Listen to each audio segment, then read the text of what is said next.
అందుకే నమస్కారం. మాగంటి సునీత జూబ్లీస్ ఉప ఎన్నిక బరిలో నిల్చున్నారు. తన భర్త గోపినాథ్ మరణించిన తర్వాత ఈమె పోటీ చేస్తున్నారు. అయితే ఈలోపు తారక్ తన మాగంటి గోపినాథ్ యొక్క ముందు భార్య బిడ్డ మాలిని దేవి, ఐ థింక్ సో ఆమె పేరు, మహానంద కుమారి అని చెప్పేసి గోపినాథ్ గారి తల్లి గారు ఇప్పుడు ఏకంగా రాయదుర్గం పోలీసు కంప్లైంట్ రైజ్ చేశారు. నా కొడుకు కిడ్నీ ప్రాబ్లం ఉండి తను పడిపోయినప్పుడు హెల్త్ ఇష్యూస్తో పక్కన ఎవరూ లేరు, ఆసుపత్రిలో జాయిన్ అయిన తర్వాత కూడా నేను చూస్తానికి వెళ్తే నన్ను రానివ్వలేదు. కేటీఆర్ ఎవరు? నేను కన్న తల్లిని, నన్ను రానివ్వలే, మరి కేటీఆర్ని రానిచ్చారు. అసలు నా కొడుకు ఎప్పుడు చనిపోయాడు? అసలు నా కొడుకు ట్రీట్మెంట్ కరెక్ట్గా నడిచిందా? అండ్ ఫ్యామిలీ సర్టిఫికేట్ ఇచ్చారు కదా, మాగంటి సునీత గోపినాథ్ పెళ్లి అని చెప్పేసి అన్నారు, ఫ్యామిలీ సర్టిఫికేట్ ఇచ్చారు. అసలు లీగల్గానే ఎక్కడ కూడా ఇది కాకపోతే మీరు ఎలా ఇచ్చారు? మొదటి భార్య ఉంది, మొదటి భార్య బిడ్డలు ఉన్నారు, వాళ్ళు కదా వారసులు. సో నేను ఒక తల్లిగా నేను కోరుకుంటున్నది, నా బిడ్డ మరణం వెనుక అది హత్య, సహజ మరణమా? సహజ మరణం అయితే ఎప్పుడో చనిపోతే తర్వాత చెప్పారా? లేదు ఇంకా బతుకుతాడన్నా సరే వాంటెడ్గా చంపారా?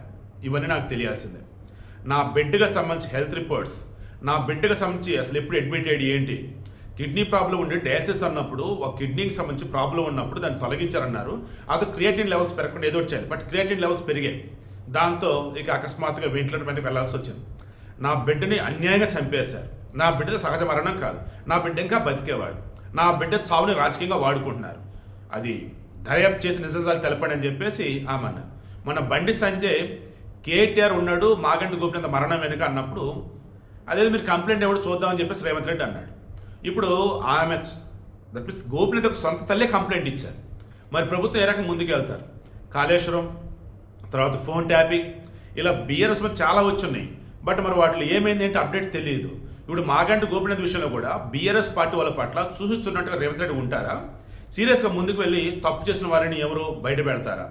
ఇప్పుడు ఈ జూబ్లీస్ ఉప ఎన్నికకి సంబంధించి రాజకీయం అన్నాక ఎవరైనా సరే మిమ్మల్ని రాజకీయంగా వాడుకుంటారు.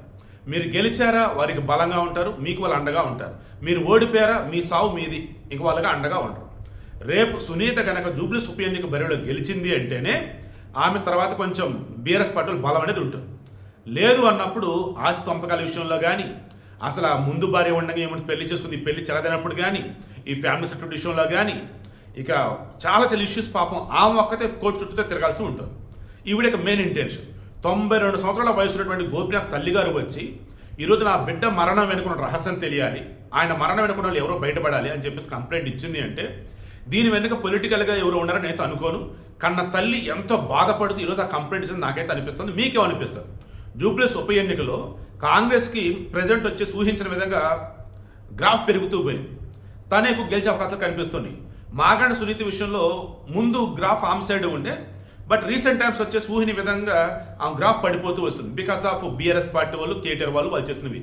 ఇప్పుడు మాగంటి గోపినాథ్ తల్లిగారు వచ్చి కేటీఆర్ అసలు ఏం చేశాడు, కన్న తల్లిని నన్ను కూడా నా బిడ్డ మరణించిన తర్వాత దగ్గర కూడా రానివ్వకుండా వాళ్ళు చేశారంటే ఎంత దారుణమైన అన్న మాటలు. సొంత కొడుకు అమెరికా నుంచి వద్దాను అనుకుంటే అతను రానివ్వకుండా ఆపడం, దీని వెనక రాజకీయ ఉన్నారని చెప్పేసి అతను చెవట ఇవన్నీ చూస్తూ పోతా ఉంటే అసలు ఘోరాతి ఘోరమైన నీచమైన రాజకీయం అంటే మన తెలుగు ప్రాంతాల్లో ఉంటుంది నాకైతే అనిపిస్తుంది.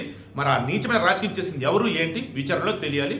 బట్ మాగంటి గోపినాథ్ తల్లి గారు వెళ్ళి ఇప్పుడు కంప్లైంట్ ఇచ్చారంటే ఒక కన్న తల్లి 92 సంవత్సరాల వయసులో ఆమెకు వచ్చిన కష్టం పగడు కూడా రాకూడదు.